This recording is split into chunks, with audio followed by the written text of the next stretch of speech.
so much light, you can't see anything. There you go. All right, welcome to episode 129 of the Zenspath Entertainment Network Podcast. I'm your host, Jeremy Powers, and joining me once again on this lovely show, Steven. Hello. And Chris. Hello from space. Tapestry. He's laying in a bed. It looks like he's laying in a bed. I'm not. Oh, this is just a replacement tapestry. It's nap time. It's nap time. Relax, calming. There you go. Now we can talk, Steven. The baby's asleep. Oh, man. I'm so tired. I have been traveling so much this week. I didn't get back until about 1 a.m. last night after an attempt at eating at a Waffle House that was struck by lightning. And they still didn't close. Most of the building was shut down. All I could get was a ham and cheese sandwich with hash browns, ham and cheese. Hash brown house. Yeah. They couldn't make waffles. They didn't have cheesesteak. They didn't have sausage. They didn't have bacon. They didn't have half their soda machines. Everything was all jacked up. And even they were just like, I don't know why we're still open. Waffle House just will not stop. Lightning strikes won't stop them. Probably good for business. We stayed open after a lightning strike. Here's your ham sandwich. Yeah, they stayed open during hurricanes. It's ridiculous. All right, so we'll get into my lovely week of travel and the oddball stuff I've been getting up to. But to start that off for what we've been up to, Chris, we're going to go to you first. What have you been doing? Let's see. I've been playing Animal Well, that game that Donkey made. It was really fun. Like, I already enjoy Metroidvanias, but the fact that there really seems to be a puzzle on every screen is very amusing. And I really like the pixelated style. It makes me think of Vectrex, like way back in the day. Really? I've also been playing Little Kitty Big City, which is exactly what it says on the tin. You are a lost cat trying to find their way home. And it is adorable. It's basically, if anybody didn't like Stray because of all the violence and robot weirdness, play Little Kitty Big City instead. It's an untitled cat game. Yes. Oh, God. And last one. Should I pick this up before my flight Monday? Well, I mean, it's a good way to relax. If you like cats, yes. Yeah, it's a good way to relax. There's no. It's hilarious, and you can get hats. And you can trade little trinkets to crows. So yes, you can eat fish. Oh. You help. There's a point where you actually help an old duck find all 4 of their ducklings. One of them is an arcade watching Street Fighter. So it's a lot of fun and it's adorable. You actually get him to stop playing by dropping water on the surge protector and turning it off. And it's like, oh, I'll go find Dad. So yes, it's adorable and very fun. And last game is Dr. Robotnik's Ring Racers, which is a fan game. Think Mario Kart if it was based on Sonic 3. Really nicely done.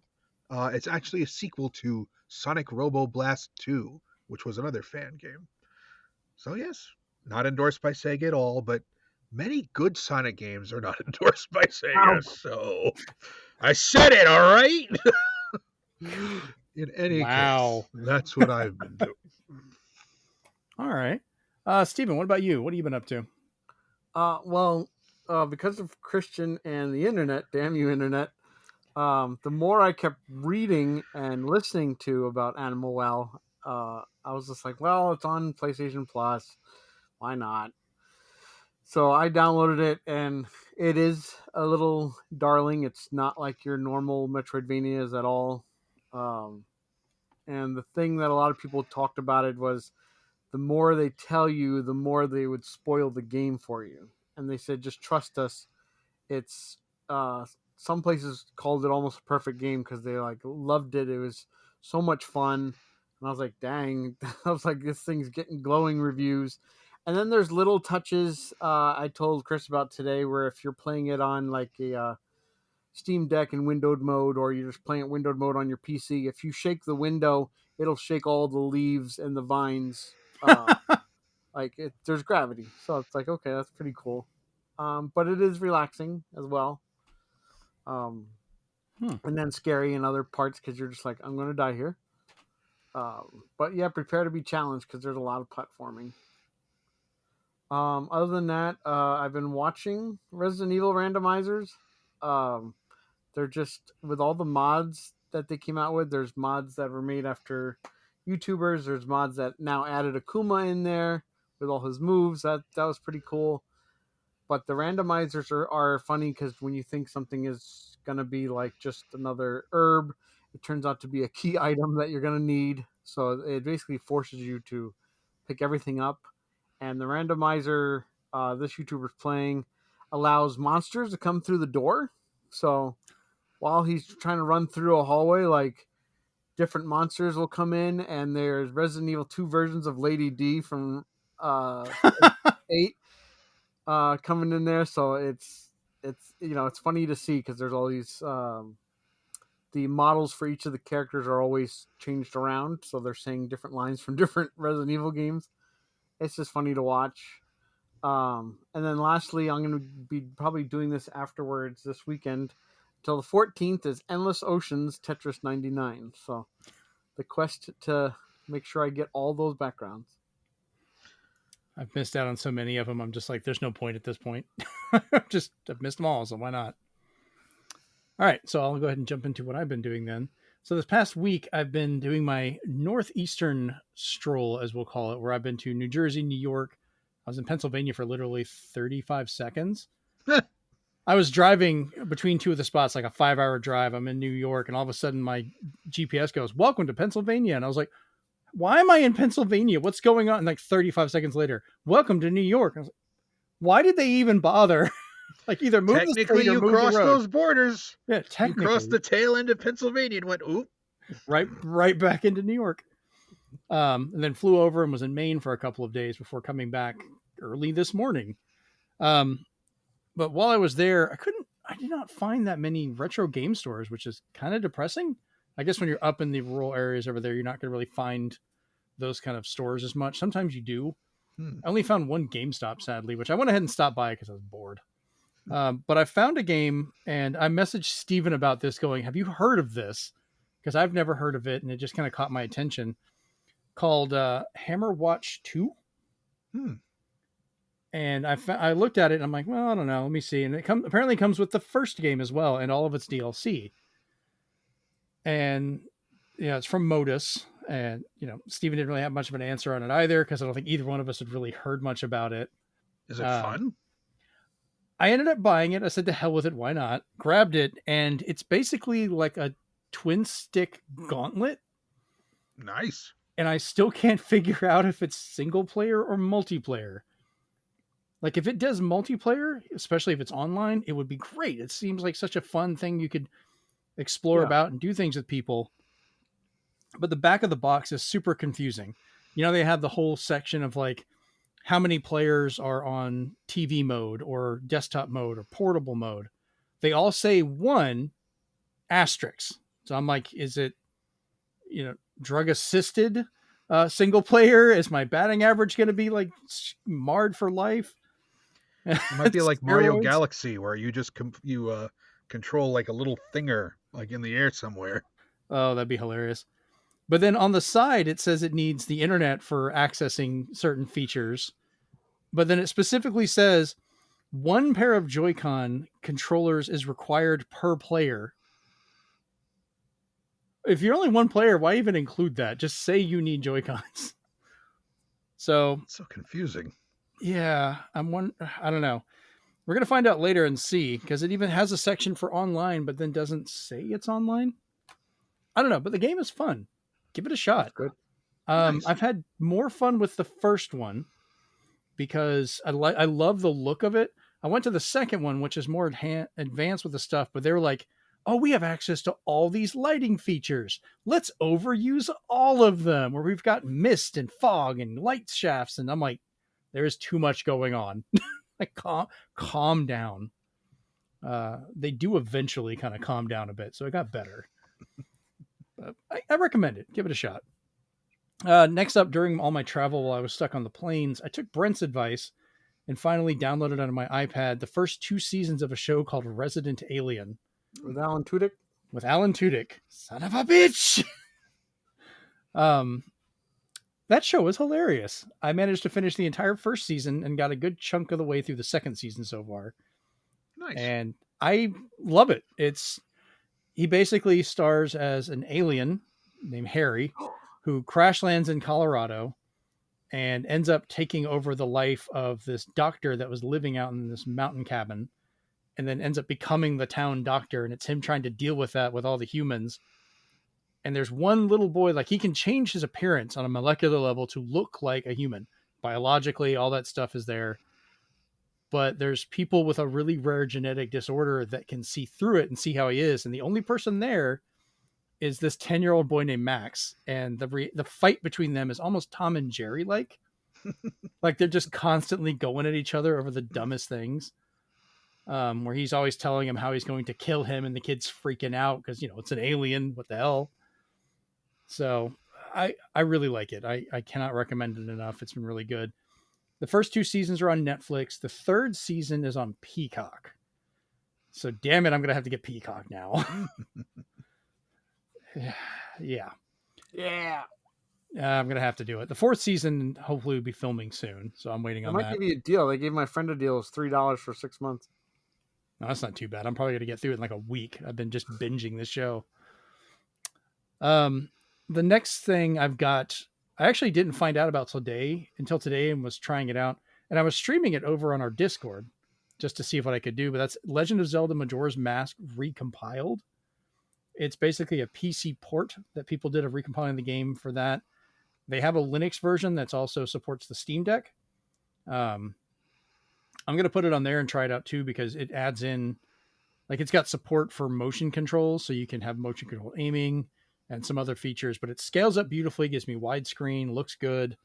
They're going to add in different texture options. You can swap out character models and stuff. So people can put like maybe the 3DS versions and stuff like that in there later. But I played through the entire opening spot and had a lot of fun. You need to have a copy of the ROM for Majora's Mask. So good luck. Get away from the lawyers. Beyond that, it works great. I played it on a 360 with a Xbox One controller and didn't have a problem. And the other thing from my travels is I found a couple stores where I was buying movies, and I bought one that this is going to be terrible, but I had to get it, called Dead Rising Endgame. Oh, I need to find that. Yeah, I'm like, this is going to be just terrible shock horror. I can't wait. Because it looks like it's trying to be like Dead Rising 2 or Dead Rising 3 specifically. And I know they did make other ones, but this is the only one I found so far. Yeah, because I'm on a quest to find every video game movie now. I found some good ones, yeah. Good luck finding Wing Commander. Oh, good luck. And then I spent $16 to buy another copy of Ghostbusters just because of the steel case being that the does library look pretty code. cool. I'm probably just going to display it like this. I really like how it looks. It's just from the opening spot. The inside's just the logo, and then the disc itself is the library books falling over. So it's pretty much just the back cover, but on the disc itself. So yeah, I splurged for $16 just to get a Blu-ray steelbook of a movie I have like 5 times already. That makes sense. So, all right, I'll get my notes back up here. And lastly, the other weird surprise I had here.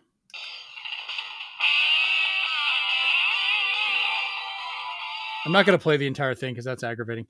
But I found the Dreamcast ornament. Oh, God, it's white. So white and bright. Okay, that helps a little bit. I closed the screen. It's very clean. This is actually not the smallest Dreamcast model I have. I have a little mini figure that's like that, or mini thing that's like that big, that actually opens up and does everything. But this is the Hallmark keepsake ornament for this year, or for last year. This year's is going to be the original Xbox, I guess. So that's kind of a fun one. And then I have one last thing, I guess, about Endless Ocean Luminous.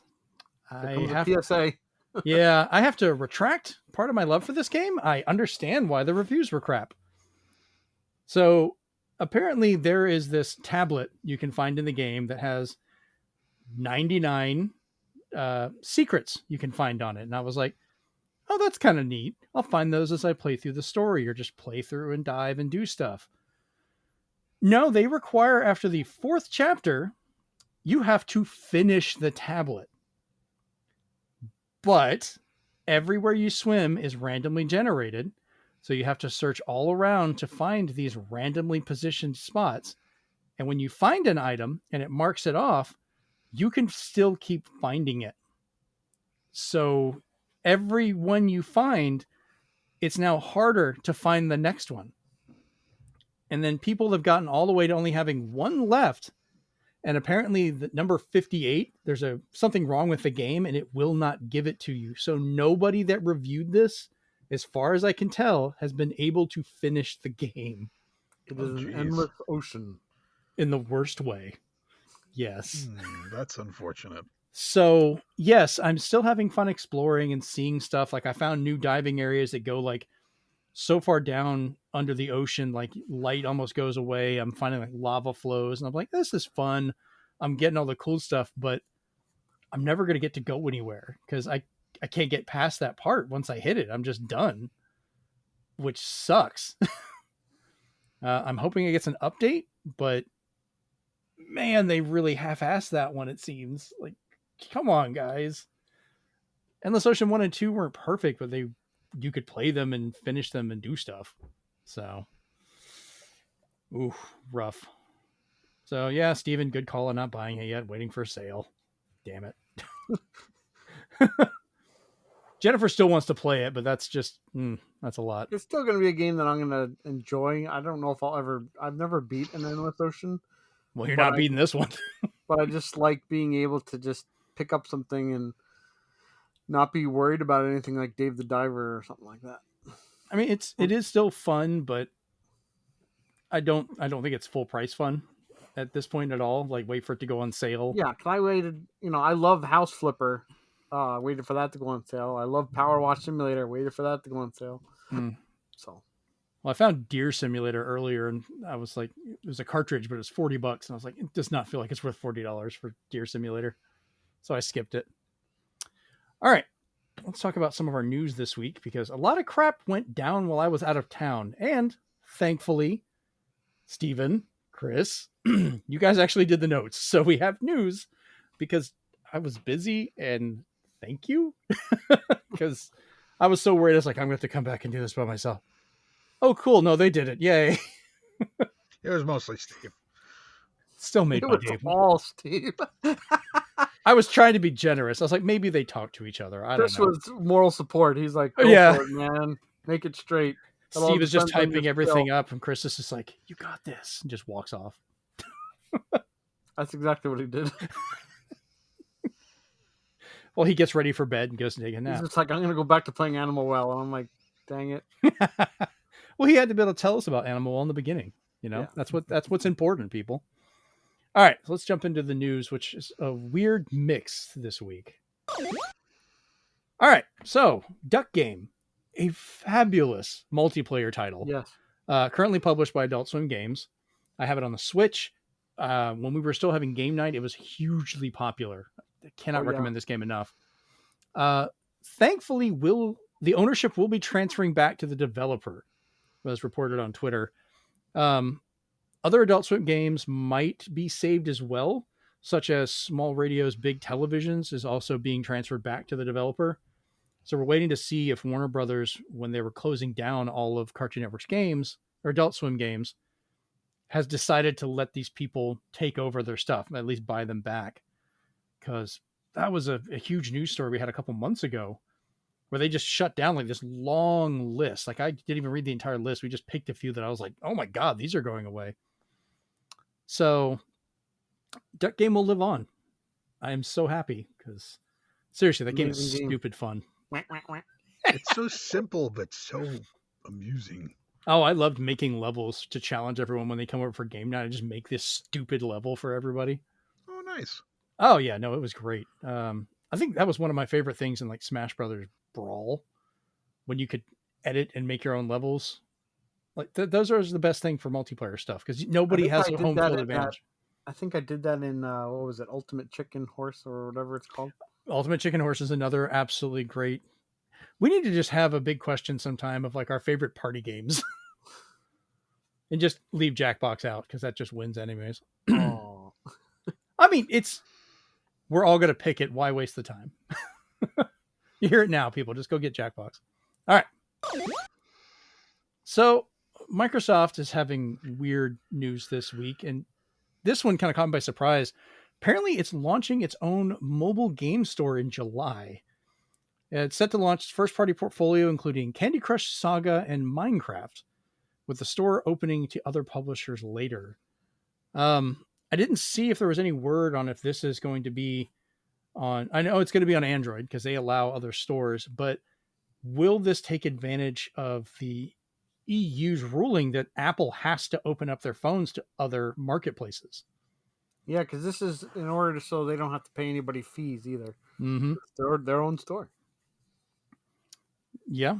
And I think Sony may be trying to follow through with part of theirs later as well, which we'll get to that in later stories. All right. Here's the other side of the weird coin and sad, annoying coin of Microsoft. And I've got shit to say with this one.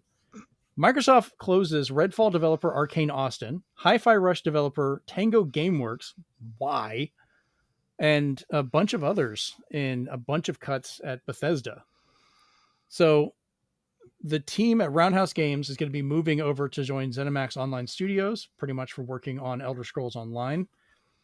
Tango Gameworks was pitching the sequel to Hi-Fi Rush, and all the cuts got just put in automatically. So we could have gotten a sequel to that absolutely fantastic game from last year, which a lot of people, that was the highlight of Xbox last year, was that game coming out just out of the blue.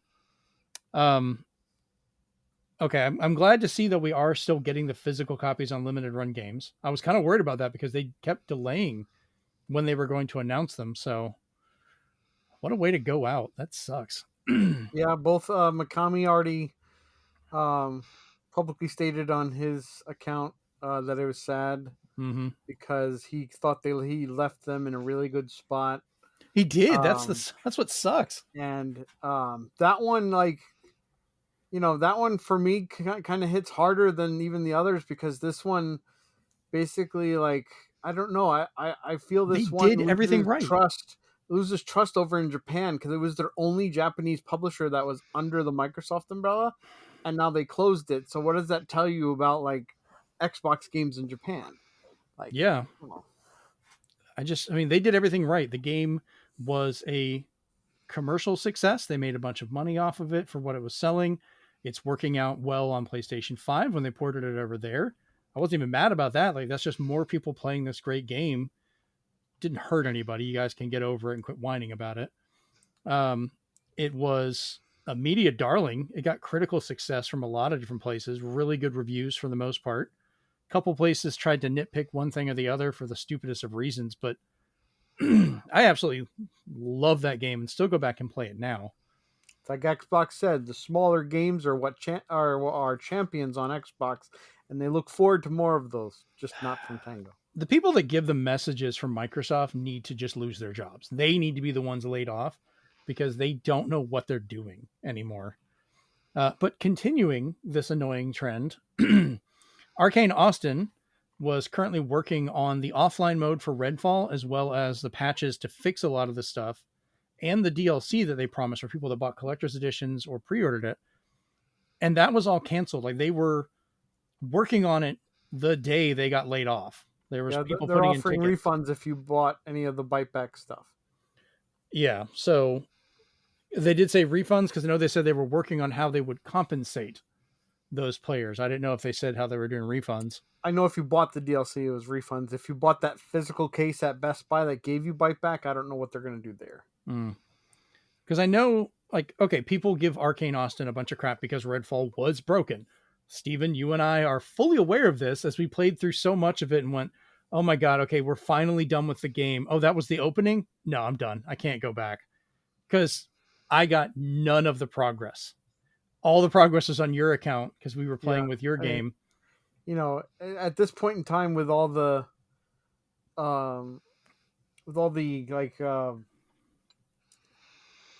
the changes in multiplayer and all the new things that you can do and all these just enhancements, for a game like that, and even Evil West, like I said in the previous podcast, I was like, how do you have it where you can't share progress? Like it's so archaic at this point that It's ass backwards. it's lazy.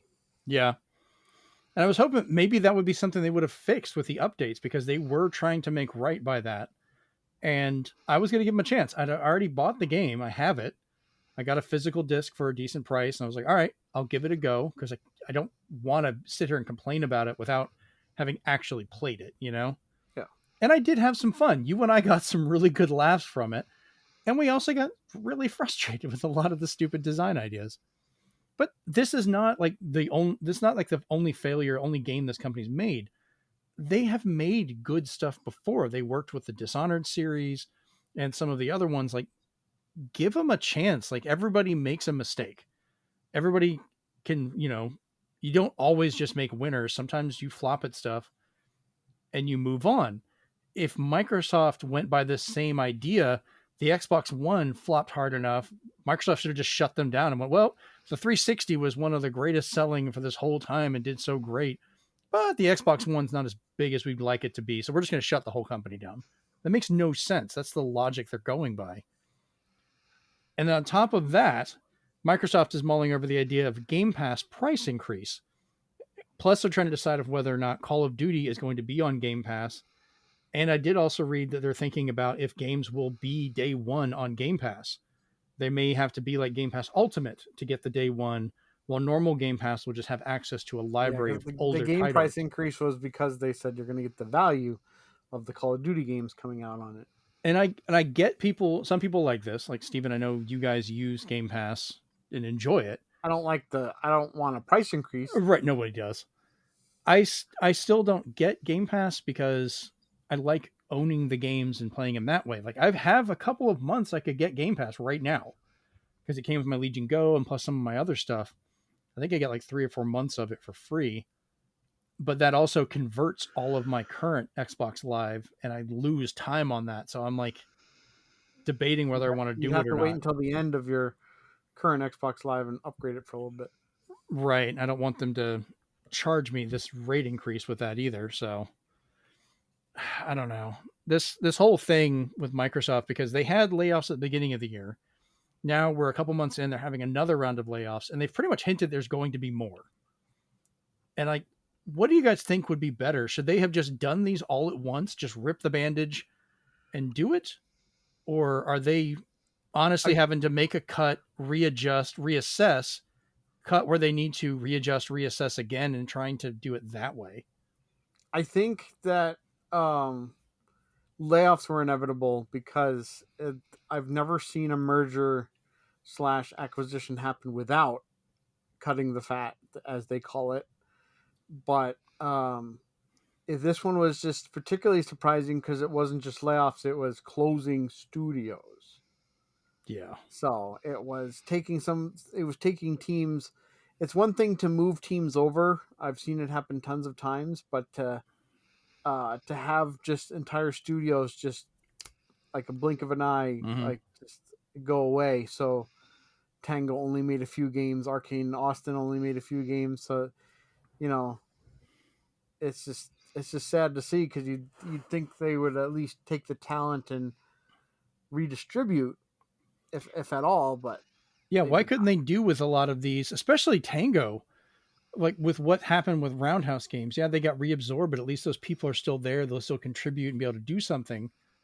Like I said, like Tango hurt the most because that was their only Japanese studio, and yeah, that should have been treated like a gem on a crown. Like, just polish it, make it shine, let everyone see we have this. So they just it's chucked rough. it out, and they're going to go sell it at a pawn shop. And it's not really a no-name studio either, because a lot of people loved Hi-Fi Rush. It was, as you guys said, a media darling and a breath of fresh air in terms of single-player fun content. So it's not like people are just going to not notice when they axe the studio that made Hi-Fi Rush. I mean, I wanted to support this one enough that I was planning on buying both copies physically. I was going to get it for Xbox because that's what I originally had it on and like to play it. I was going to go ahead and buy the PlayStation one as well because I was like, hey, it supposedly plays really well in there. I really enjoy it. I'm curious to see what they do with the controller. Like, do they actually do some fun stuff with the rhythm? Like, I was curious enough to give it a shot. I'm probably going to skip one of those now because it's just going to go, it's not going to go to Tango anymore, you know? Like, well, hopefully it's the only one of the big three doing bad things, you know? oh yeah, that never happens. So that jumps us into our next one. So May 6th is now being hailed as Helldivers Day of Independence, as PlayStation finally walked back the account linking requirement for PC players. But in true Helldivers style, Team Kill was on, Friendly Fire was there, and whoops, we kind of blew up one of our own people. So the community manager Spitz, that people were kind of back and forth about because the guy was a little rude sometimes, he has actually verified he has been fired. He was let go from the developer and from Sony. He's no longer going to be the community manager. When he was asked if this was voluntary, he was like, no, I was gone without my wishes. But he's the one that pushed for, do the negative reviews, ask for refunds, which really, I think, did kick Sony in the basket for a lot of this. But don't worry, Sony found a way to make it worse. But Spitz even did say, quote, "I knew I was taking a risk with what I said." So I got to give the guy props. He knew what was happening. He did it. He was basically the dude that called in the 500 kilogram bomb and then just stood there doing the salute as he blew up with it. I'd be the first to say, like, for people who are switching their reviews back to positive, know that you can't get your friend to play if you're in one of those countries, because while they did walk back the account linking requirement, they are still making sure that for new players, at least right now, for Helldivers, it'll remain unavailable in over 180 countries. Yep. So if you're in one of those countries, the only way you can play is if you had already bought the game before this whole mess, which is a large chunk of the community. Like, there was a not insignificant amount of people in these countries because it was a worldwide hit. Like, Sony needed that. Like, they did not have much for this year. Helldivers came in, or Helldivers 2, and that was just raking in all the love, the reviews, the money, people buying stuff. And they just had to sit there and go like, is that my foot? Let me shoot that real quick. So, yeah. And then now, on top of that, because they don't want this to happen again, they're making it very clear all PlayStation games coming out, starting with Ghost of Tsushima, will have also been delisted for all countries that they listed there, 170 plus countries. So anyone living in these countries will not be able to play any of the PlayStation games, period. Because they can't have a PlayStation to get PlayStation Network. They now can't play them on Steam. So why release these games on a larger market when you won't access the larger market? Yeah, because they said for the account linking for this one, you don't need it for your single player game, but you would need it if you play co-op. But it also doesn't change the fact that it's been delisted and refunded from over 170 countries. Yeah. So, because you still, even for Helldivers, you're not going to need it for co-op. They've completely dropped it. But for these other games, they're adding that to it. And they also did come out, and it was reported that Sony is looking to launch their own launcher on PC. So I'm going to call it now, probably starting with stuff like Spider-Man 2 coming to PC. You're not going to be able to get it on Steam or Epic, play it on a Steam Deck or any of that stuff. You're going to have to play it on a PC with a PlayStation launcher and a PlayStation Network account. Well, it's not a good start. No. And I could see them because they want to have that control and be able to do that, which people will argue. And yeah, I hear the back and forth. Oh, Microsoft has one. You have to sign in to play Minecraft. No, actually you don't. You really don't. Like, unless you want to do crossplay and play with other people, then yes, you need the account. But you can just log in and play Minecraft. You can buy it on Steam. You can buy it on other stuff. You don't have to have the Xbox Marketplace stuff, which you can if you wish. So that's kind of even regardless of any account linking. I have never heard of this. For me, it's just unprecedented where they can just go from offering it to everybody to just, Thanos snap it out of 180 countries. Yeah. In the worst way too. Like Thanos was trying to balance it so everybody had more supplies, and Sony's like, no, we want to just kill off a chunk of our player base. And like, why aren't we making money? Make number go up. What do you mean that didn't work? Like, oh man. But yeah, that's what they want. So moving on to Nintendo. So Nintendo's doing fine. They their financials came out, and this trips me out. In the last year, they sold more Switches. What are we? 7 years in now. They sold more Switches this last year than the life of the Wii U. That's sad. I like the Wii U, but that's a shit ton of Switches. That's a lot of Switches. And the number they quoted them, they quoted that they will sell within the fiscal year of original Switches. It's just enough to overtake PS2 if you believe the actual PS2 and not the Jim Ryan, we found some in a garage number. So. I think they're still going to take that number down. I think they're going to comically pass that number, and it's going to be great. And a lot of people pointed out, like, Nintendo probably doesn't actually care for that, but I guarantee their marketing team sure as hell does, because they will toot that horn. Like, they are the highest selling console of all time. Shareholders will love it too. Oh yeah, no, it's going to be ridiculous. Let's see. So Steven, go ahead and read this one off real quick here.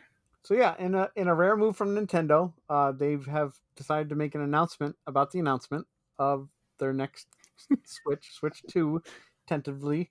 They didn't call it that. They just said their next the successor hardware to the Switch. They will be kind of dropping hints and phases throughout here to kind of piecemeal it out to us while we just find out what we can through leaks or otherwise. It's Nintendo edging. But they will make sure that it leads up to the announcement of it by the end of the fiscal year, which ends in March of 2025. So if anything, that does mean that the system should come out next year, but we'll get enough info by then to save up our money and see what's coming out for it, what have you. So they also decided to drop there, which was different for them, because usually they usually ruin somebody's week by doing it a few days before. Now they've done it a few months before and said, hey, we're going to have a Nintendo Direct in June, but don't expect any new hardware announcement, and probably don't expect Silksong, but but don't expect. They didn't actually say that, but it goes without saying. But part of me thinks that whatever they announce here could possibly have the implications of being like a Breath of the Wild type crossover, where it goes on one, goes on the next. I can see that. I would, I'm going to temper my expectations, but I wouldn't be mad to see Metroid Prime 4 get a little like, hey, it's coming to Switch, but then it's realized on Switch too. You mean that title screen? It has a game attached to it? Yeah. So I'm thinking, I don't know if we're going to get a release on like a Breath of the Wild or some of those where it's separated, like Twilight Princess and stuff. With some of the rumors, and I kind of believe with how gaming is gone, the Switch 2 may actually just kind of enhance how some of these run. So I wonder if the cartridge will still work, but will have enhanced functions on that. Kind of like a better way of DS to 3DS. Last time we talked about the rumors, I stated how they how one guy worked his PC Magic or whatever, and he engineered his Switch 2 to finally work with more RAM, and all he did was increase the RAM, and Tears of the Kingdom was running beautifully. It was running at 2K, and it was running at 60 frames locked for him, and people were like, wait, all you did was increase the RAM? That's kind of promising. So hearing what we're gonna hear now is just like, okay, it could have some merit. So the June Direct, I think, is that's going to be the end of the Switch. We're going to hear the rest of the year and what it's going to finish out with. So I'm hoping this will actually be a nice big announcement. to kind of go out with a bang. Yeah, I hope it's a long one, like a nice 45-minute, because that's always good. I miss the full 1 hour E3 ones I used to do. Oh yeah. Then from there, speaking of Switch rumors, and we'll go ahead and jump to the other bit of news for this. Excuse me. So rumor time. We're just gonna have fun with that, or as they go, rumor time, rumor time. Rumor time. I love the theory time guy. Rumor time. Yeah, rumor time. So Switch 2 hardware shipment information is kind of making the rounds at sites like Family Boards and so forth. And take all of these with the biggest grain of salt. Unless you have a heart condition, don't have as much salt. Take a little bit though. It's bad for your sodium. We're not confirming or denying any of these things. Yeah. It's just what we hear through the grapevine. Yes, this is console T. So handheld power seems to be right above the PlayStation 4 before DLSS, which on a handheld is not bad. Docked is between a PS4 Pro and Xbox Series S before DLSS with more modern hardware than the former. So that's kind of a good thing. Some of the rumors I heard is they're greatly underclocking and depowering when it's portable, which is still playable, but they're trying to focus on that battery time, which is important. And then when it's in docked, they can just go all out. So hopefully they'll have a better power supply, better draw, and work with that. 12 gigs of RAM. They're slower than the PS5 and Xbox Series X and S, which makes sense, but more capacity than the Xbox Series S, because that only has 10 gigs of RAM. Then should have 10.5 to 11 gigs of RAM available for games. So we could get a little bit of a bump over that. And I know for stuff like the Series S, I've been playing Final Fantasy 14 on there a bunch because I was like, let's try it out in my room. And it runs flawlessly. I put it down in 1080p and there's not a problem at all. 1440p, it's sluggish. Like I get kind of like jittery frames and stuff. But I mean, if I can run all the craziness of 14 while I'm running around in 1080, that's great. Storage, we're looking at UFS 3.1s, which a max speed should be a hair under the Series X and S at 2.1 gigabits a second versus the 2.4. System storage sounds to be around 256 gigabytes, where the Switch only has 32. I think they're going to go with some kind of expandable memory. Yeah, they'd be crazy not to, because the original can support up to 1.5 terabytes or something like that. Now, how crazy do you think it would be for a portable Switch to have like an M2 spot? Like to be able to put a removable drive. I know that's a bit much. I think that's too much. That's too much computer technicality for a Nintendo system. Yeah, I mean, because normally they use SD cards when they've used them successfully for a while, but it sounds like we're kind of getting faster than SDs will. Like unless they can really handle. Unless they can like stamp a Lakitu on an SSD, like they like to brand their expandable memory too. They do, but I mean, they never really required it to be a certain thing. Like SD cards, I've never put a Nintendo branded one, even though they're really cool looking. I like the one with the star on it, but it's pointless. Like, but yeah, I'll be the first to say that I take everything back that I said about the Series S, because thanks to Microsoft, if these turn out to be true, thanks to Microsoft's mandate that all their games work on the X and S, that means theoretically all the games that run on Xbox could come out on Switch too. So we could see a Baldur's Gate 3. We could see Hi-Fi Rush and all these other ones, because it'll just run, because if it runs on the S, it runs on the S too. God, how depressing would that be? So what you're doing is thanking Microsoft for Nintendo's sake. Yeah. He's like, oh, it's helping what I want? Oh, okay, I'm fine with the Series S. I was questioning about why the Series S was around. I went ahead and I bought one because I wanted to see how it worked, and it ended up becoming pretty much the main system I use in my bedroom now, because I have one of those Quadra TVs. It's a 1080p TV, but it had the 4 colors instead of the 3, had the yellow pixels, which is really nice for color popping and stuff like that. And I haven't had a need to replace it. It's a perfectly good TV. So we still use it. We watch movies and play games on it and stuff. and my Series S has ran phenomenally on that. I played Gears of War, I played Final Fantasy 14, stuff like that. And I get for a lot of people why it's kind of the lower budget version. Go ahead, Steven. Well, I also wanted to add to the rumors. They also said the system looks to have a microphone on it. Oh, thank God. Which made Christian worried that you'd have to blow into it. And I said, well, if we look at the PS5, it's got a mic on there too. So you can hear and talk to your friends. Oh, that's for yelling racism. So, that could mean that maybe their online is catching up with the original Xbox. We don't know.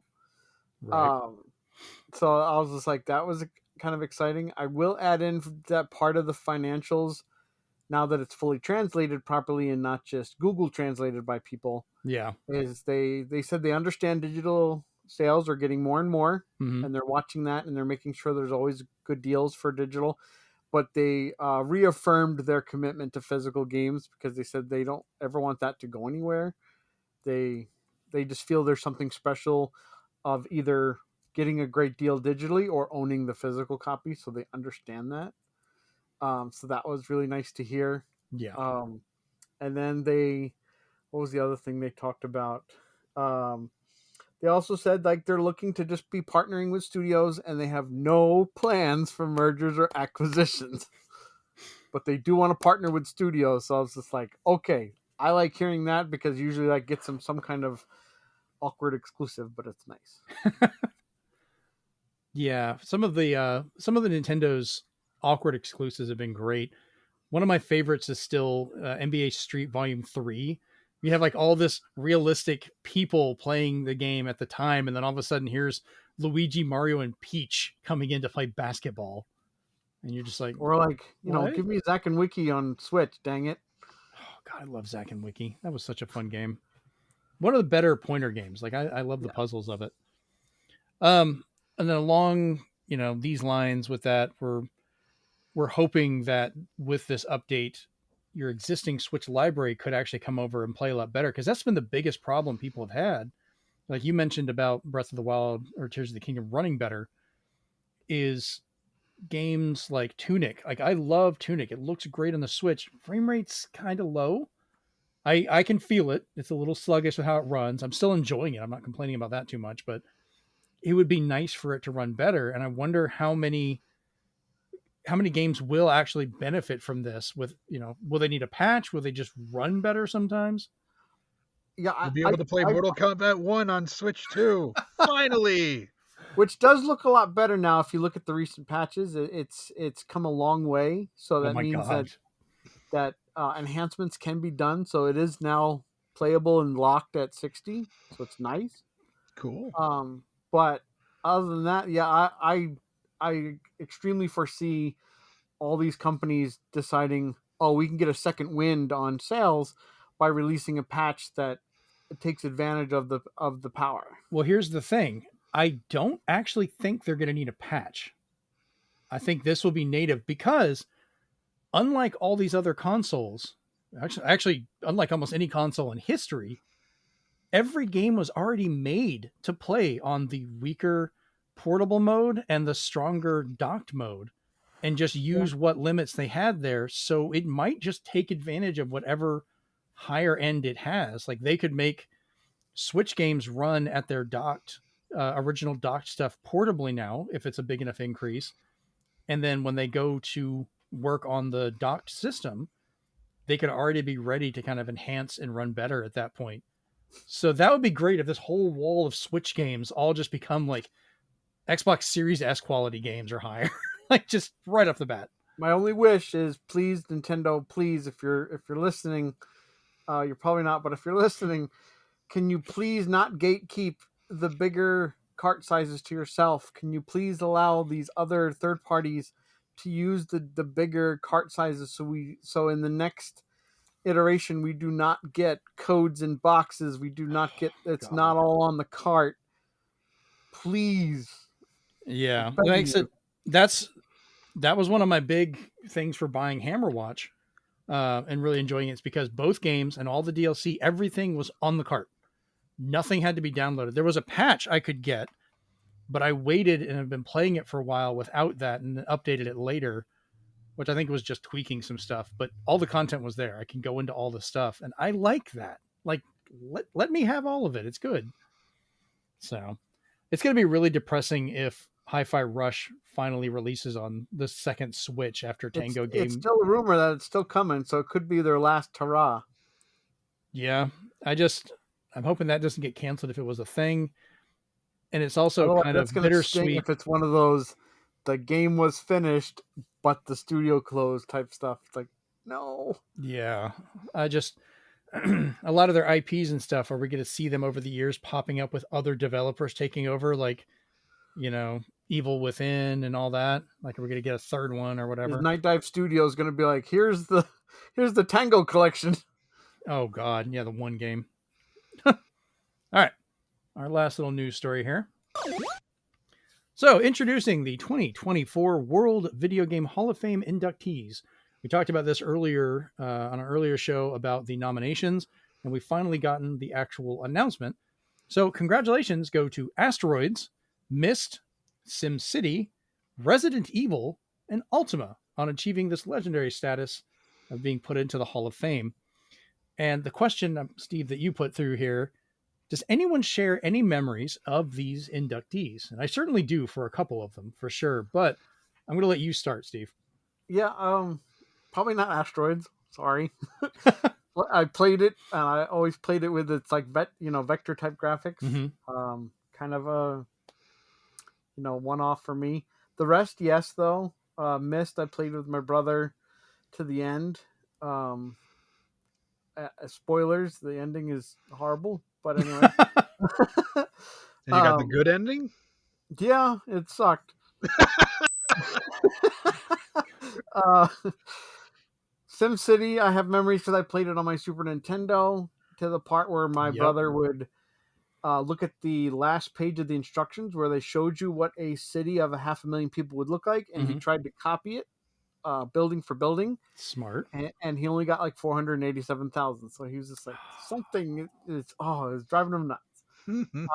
Resident Evil, it speaks for itself. I'm watching randomizer, so I'm watching somebody play Resident Evil 2 again, and I can think of nothing else I want to do with my time than watch somebody play a 4-hour scenario A, because I was like, man, these old games are so nice. So good to Resident Evil. That series is going pretty strong. Would you watch if I went through and played some of them again? Depends on what. If it was just a regular game, I'd be like, I've seen this, but if you do something weird to it, I'd probably do the N64 randomizer, because that was, I think, the only one that had an official built-in randomizer. Yeah, it had like a shuffle mode. Yeah. Anyways, continue. Sorry. And then Ultima, I'm sorry to say that I really didn't have any memories until I got to 6, because I played that on my PC to death.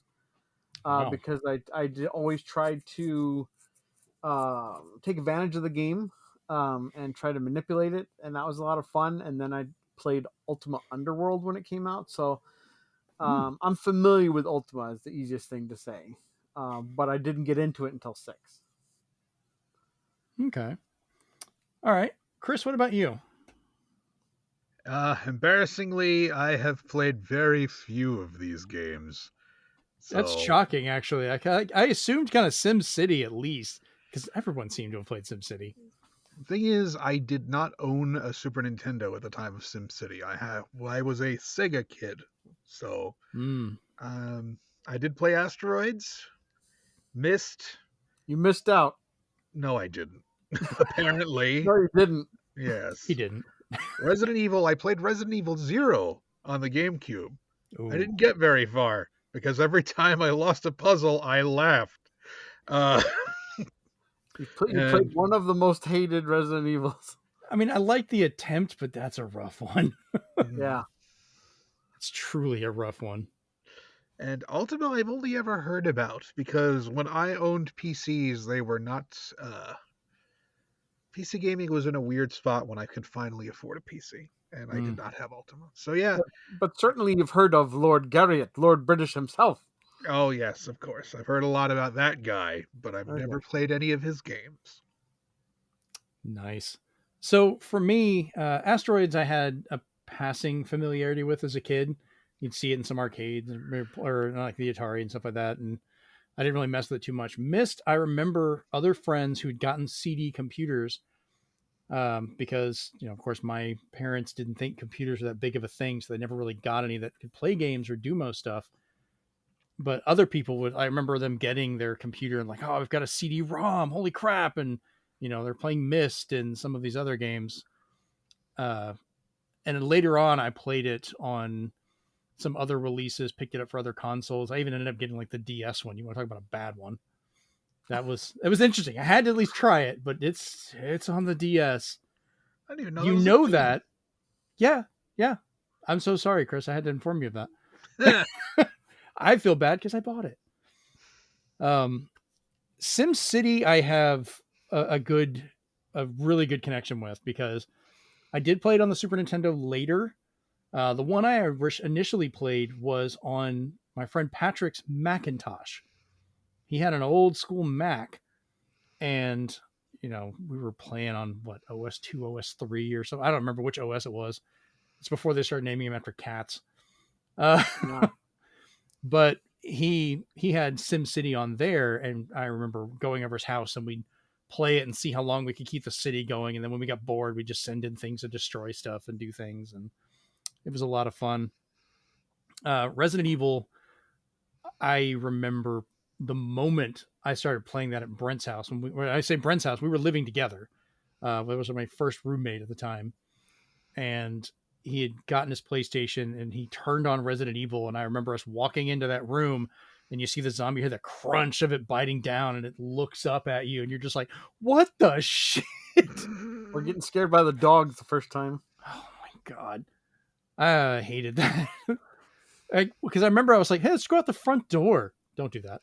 Don't do that. The dogs are there and they don't like it and they will keep coming and you will die. So that's definitely well earned. Ultima, though, I've never played Ultima at all. I know of it. It's a series that, I heard about. I didn't have a PC growing up for most of that time. I didn't have one till I was living with Brent, and that was a old compact Presario. Everybody that was from that time knows exactly what I'm talking about. It was the light blue, kind of aquamarine blue front compact Presario that I had. And I remember it even had the little pop front. You could click it and it would open and it could hold some CDs. Yeah, it was that fucking old. I remember buying that one. I got it used actually from somebody else. And I didn't get a new computer until after I was married. And that was the first time I ever had a new PC. So yeah. I think it's a really good selection they had. I don't remember the entirety of the rest of the list. I know there was kind of an oddball Japanese puzzle game and some on there, but I think most of the ones I thought should be on there got in. Thank God Neopets didn't get in. I could kind of see it for that generation, but that would have been a weird one. We would have all of us would have been like, no, we didn't play that. Only Rachel would have been like, yay. I'm like, no. Rachel's not here, so no Neo. Stop it. Oh, man. All right, so let's jump into our big question this week, kind of leading in from our Hall of Fame. I think this is a good one that Steven came up with. All right, so in an industry where games can achieve perfect scores, does there exist a perfect game? Do you personally have a perfect game? And I think this is kind of a fun one on a couple different ones. So, Chris, we're going to start with you on this. Well, we did talk about this a little earlier, and what I brought up was, if you consider a perfect game what is tens across the board from Famitsu or, GamePro or whatever, that just means to me that they say you should buy it. And I don't believe that means it is a perfect game. Not only that, there cannot be one perfect game. There cannot be a game that scratches every single gaming itch an individual can have. I have a favorite fighting game and I consider perfect. I have a favorite platformer I consider perfect. But if I was stranded on a desert island with one, I'd still miss the other. So, tough to say. Okay. So that means you personally have perfect games? I have perfect games of a genre. And of course, that changes because something better might come out. It's easy to dethrone. I think I would probably view that a little different than a perfect game, but I'll let you guys go first. So do you have a perfect game though, Chris? Do you have an example you'd like to choose? Well, okay, let's see. I 'Cause I have consider one. personally, Mhm. for me, the perfect NES platform game is Mega Man 2. It hits all the buttons for me. That's Good a good one. music, good gameplay, just the right amount of challenge, and it's very easy to control. So for me, that is the best NES platform game. Again, it's going to be different for everybody, but for me, that is the perfect NES platforming game. So it's very specific. Okay. All right. Steven, what about you? So, it's hard to say where there exists a perfect game. And I think the only thing that's holding it back is when there's people who can still add I wish and add pipe dreams to a certain title, as much as you can do in like a Grand Theft Auto 5, a Mhm. Minecraft, there's always somebody who wishes for that little bit more. And I think because of that, it's never going to be universally accepted as a perfect game. And again, like Chris said, like a lot of the outlets, it's hard to tell whether it's a perfect game because it checked all their boxes, or it's a perfect game because the check cleared. Like, which is it that got the perfect game status? Because I know a lot of people are saying like there's nothing better than this or nothing better than that. So that does lend itself to maybe some genres do have in our own eyes like a perfect game. Um, for me, it's a little tougher for me to say I have perfect games in different genres as well because there's always something I wish it had from another game. However, in my own little biased world, there will never be a better visual novel adventure game than Snatcher, only because every time I play it, I'm not wishing that anything get changed. The only Mhm. thing I'm wishing is that they make it for current consoles, port it, or anything. That's the only wish I have. I don't want anything changed. I don't want anything added. The Sega CD version added enough stuff and changed enough things that it is the perfect visual novel adventure game for me. And bring it to Switch, you cowards. Okay. All right. So for myself, I do believe there can be a perfect game. But I also will mark that as the fact there can only be a perfect game on a personal level. It's impossible to have one for everybody. The three of us could not agree on a perfect game.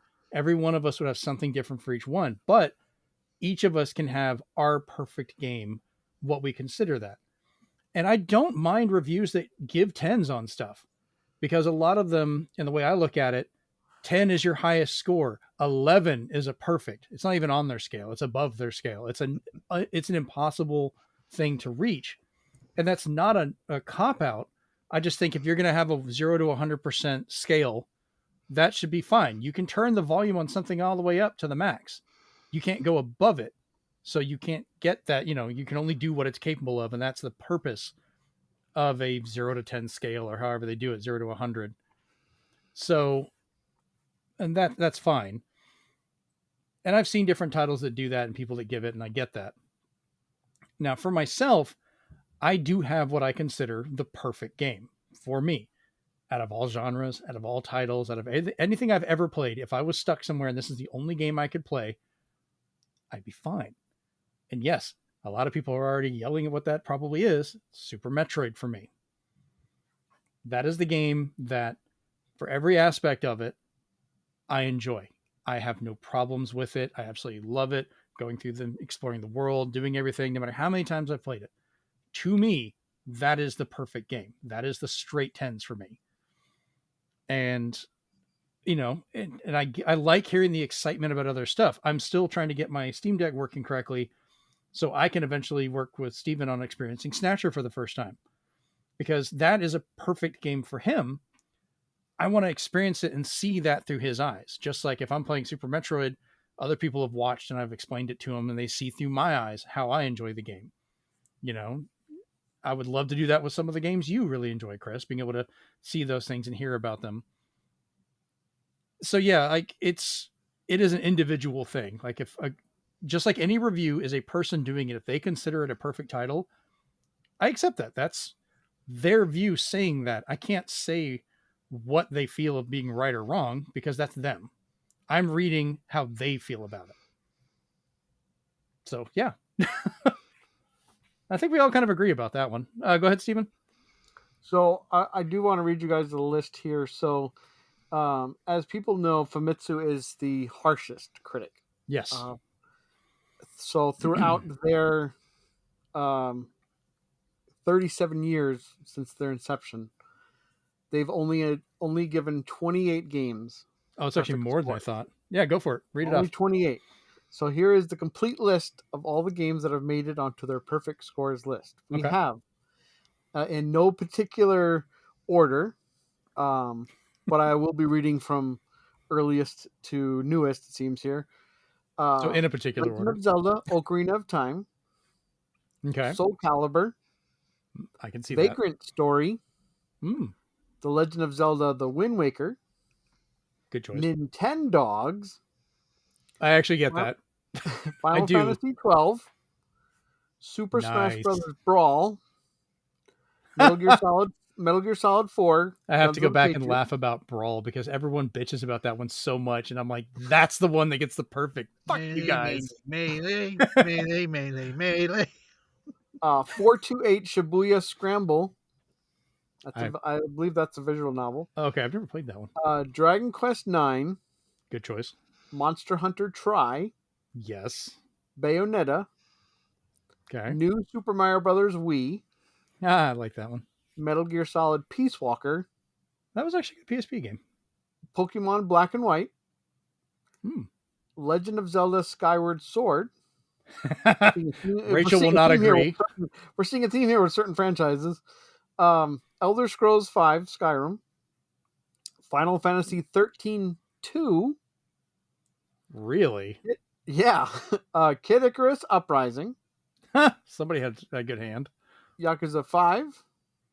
I can see Yakuza, yeah. JoJo's Bizarre Adventure All-Star Battle. I'm sure Jeremy will explain to me what that is later. Grand Theft Auto 5.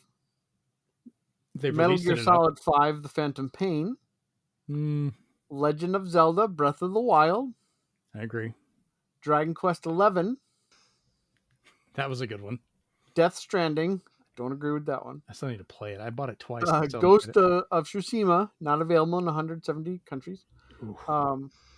Legend of Zelda Tears of the Kingdom. I still consider that the greatest 3D Street Zelda. Fighter 6. Really? The second fighting game on there next to JoJo's third Bizarre Adventure. Soul Calibur. Oh yeah, Soul Calibur, sorry. So the Dreamcast Soul Calibur was great. Yeah. A fun little tidbit. I just looked up 428 Shibuya Scramble. It is available on Steam, translated. I played it. It is very, very weird. I wonder how it plays in a Steam Deck. Seems like that'd be a portable, like, travel game. So, I'll look into it. I mean, once again, this comes down to, like, I know people that are going to harshly disagree with some of these. You're not a big fan of Death Stranding. I can tell you right now, Rachel is for some reason screaming about how much she does not like the motion controls in Skyward Sword. And there's probably people. She doesn't even know why. She's like, "Why am I mad about this right now?" Because I read that 13-2 played like a Final Fantasy Animal Crossing fetch quest. So surprising that got perfect scores. Yeah, I mean, I still remember 13 being, just a hallway simulator, which I actually brought up when I did an interview with a guy from Square Enix. I brought that up. He laughed about it, talking about 13-2. He was cool about it. Thank God. Yeah, but for any of these, it's going to come down to that reviewer's personal feelings. Famitsu, they go by a group, don't they? Or is it an individual reviewer each time? I honestly don't know. So I'm not going to be 100% sure on this. I don't know offhand. Because that's one thing. Do you guys remember GamePro magazine? And like older EGMs and stuff? I liked when they would have a panel of people reviewing something. It wasn't just one person.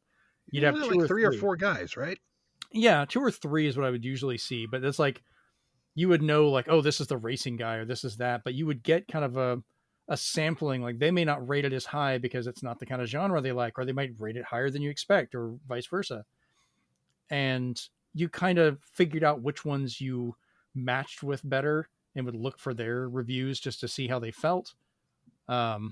Which once again, it's just a reference. It's not a guarantee you should get this or shouldn't get it for everything.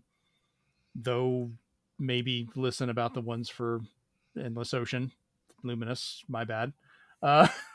So yeah, I think that was a pretty good answer for that one. Good question, Stephen. Well done.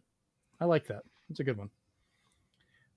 All right, so we'll go ahead and start wrapping up tonight. If unless you guys have anything else you wanted to bring up, the only thing I want to mention is after the Xbox layoffs, somebody went and Fallout 76 found Phil Spencer's camp and nuked it. Phil Spencer today just completed the quest to give him nuke ability, so maybe he's gonna retaliate. He's like, I already nuked Tango and Arcane. What else can I nuke? Oh my god! All right, we're ending on that joke. Jesus, God. All right, so if you're watching this, feel free to listen to it anywhere you find your podcast by looking for Zenspath Entertainment Network. If you're listening to it and you'd like to watch us to see our hilarious faces and the toys and other things that we've managed to find or talk about, you can find us over at youtube.com/ZenspathCom. If you want to talk to us directly over on X, yeah, I'll finally call it that. You can find us at Zenspath Podcast. And then also you can go to bit.ly/Zenspath Discord to talk to all of us directly on the Discord, which is where all of us actually hang out, where we have a bunch of different topics you can talk about. Feel free on any of these formats. Leave us a like, a review, thumbs up, whatever you can. 5-star reviews are great. It helps the algorithm kind of get us out. Suggest us to other people. Leave comments on the YouTube videos. That helps. I did find out thumbs up or thumbs down. Doesn't matter. Engagement's engagement. So that made me feel better. But yeah, other than that, this has been episode 129 of the Zenspath Entertainment Network podcast, and we're out. Peace. Play Animal well. Yeah, give it a shot.